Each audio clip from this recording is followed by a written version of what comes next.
My wife doesn't work and stays home all day, so I left her in charge of keeping an eye on my brother to see if he wasn't getting into trouble again. She always said everything was fine, so I never suspected anything.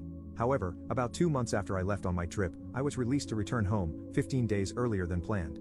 I decided not to tell my wife and surprise her, as I missed her and would have the rest of the week free to spend time with her.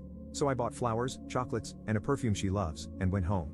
However, of course, when I walked into the house and opened the door to our bedroom, the first thing I saw was my brother and her together, sleeping in my bed.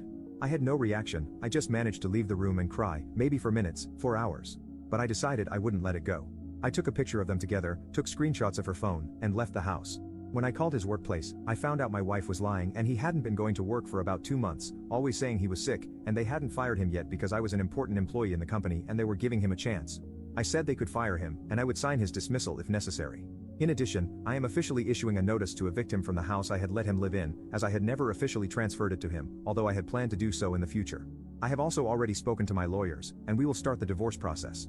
Neither of them knows about this yet, and it has been about 5 days, and they still think I'm traveling. I know my brother will end up back on the streets, and I know that when they find out what he did, definitely no relative will accept him back, but honestly, I couldn't care less about him. My wife has no money of her own since she never worked and also has no family, so I don't know how she will manage, as we have a marriage in which assets are not divided, so she won't receive a cent from me either, and again, I don't care about her either.